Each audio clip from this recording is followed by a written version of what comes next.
Dorothy lived in the midst of the great Kansas prairies with Uncle Henry, who was a farmer, and Aunt Em, who was the farmer's wife. Their house was small, for the lumber to build it had to be carried by wagon many miles. There were 4 walls, a floor, and a roof, which made one room, and this room contained a rusty-looking cook stove, a cupboard for the dishes, a table, 3 or 4 chairs, and the beds. Uncle Henry and Aunt Em had a big bed in one corner, and Dorothy a little bed in another corner.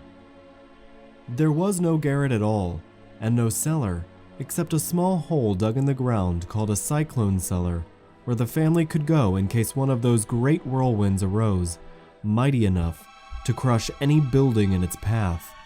It was reached by a trap door in the middle of the floor, from which a ladder led down into the small, dark hole. When Dorothy stood in the doorway and looked around, she could see nothing but the great gray prairie on every side. Not a tree nor a house broke the broad sweep of flat country that reached to the edge of the sky in all directions. The sun had baked the plowed land into a gray mass, with little cracks running through it.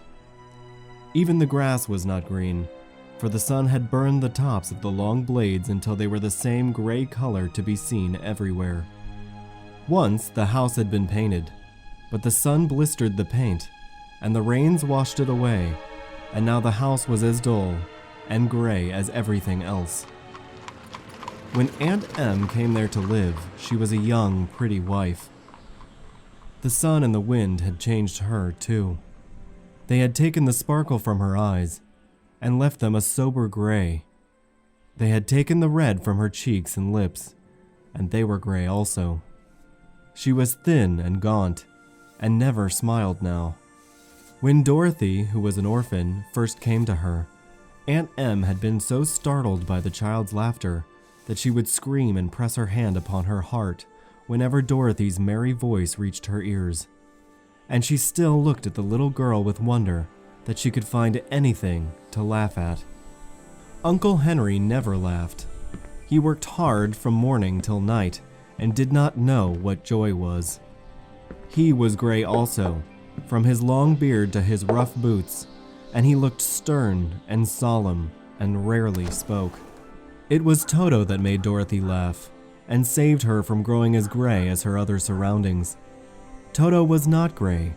He was a little black dog, with long silky hair and small black eyes that twinkled merrily on either side of his funny wee nose. Toto played all day long, and Dorothy played with him, and loved him dearly. Today, however, they were not playing. Uncle Henry sat upon the doorstep and looked anxiously at the sky, which was even grayer than usual. Dorothy stood in the door with Toto in her arms, and looked at the sky too. Aunt Em was washing the dishes.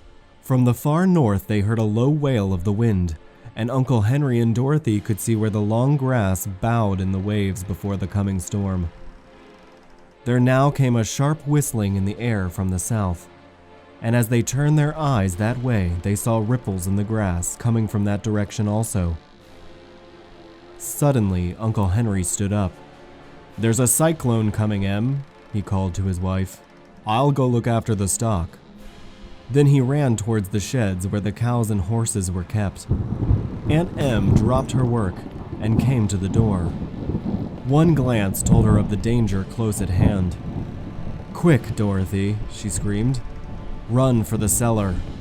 Toto jumped out of Dorothy's arms and hid under the bed, and the girl started to get him. Aunt Em, badly frightened, threw open the trap door in the floor and climbed down the ladder into the small, dark hole. Dorothy caught Toto at last and started to follow her aunt. When she was halfway across the room, there came a great shriek from the wind, and the house shook so hard that she lost her footing and sat down suddenly upon the floor. Then a strange thing happened. The house whirled around 2 or 3 times and rose slowly through the air. Dorothy felt as if she were going up in a balloon. The north and south winds met where the house stood and made it the exact center of the cyclone. In the middle of a cyclone, the air is generally still, but the great pressure of the wind on every side of the house raised it up, higher and higher, until it was at the very top of the cyclone, and there it remained, and was carried miles and miles away, as easily as you could carry a feather. It was very dark and the wind howled horribly around her, but Dorothy found she was riding quite easily. After the first few whirls around, and one other time when the house tipped badly, she felt as if she were being rocked, gently, like a baby in a cradle. Toto did not like it. He ran about the room, now here, now there, barking loudly. But Dorothy sat quite still on the floor, and waited to see what would happen. Once Toto got too near the open trapdoor and fell in, and at first the little girl thought she had lost him, but soon she saw one of his ears sticking up through the hole, for the strong pressure of the air was keeping him up so he could not fall. She crept to the hole, caught Toto by the ear, and dragged him into the room again, afterward closing the trapdoor so that no more accidents could happen. Hour after hour passed away and slowly Dorothy got over her fright. But she felt quite lonely, and the wind shrieked so loudly all about her that she nearly became deaf. At first she had wondered if she would be dashed to pieces when the house fell again. But as the hours passed and nothing terrible happened, she stopped worrying and resolved to wait calmly and see what the future would bring. At last, she crawled over the swaying floor to her bed and lay down upon it, and Toto followed and lay down beside her. In spite of the swaying of the house and the wailing of the wind, Dorothy soon closed her eyes and fell fast asleep.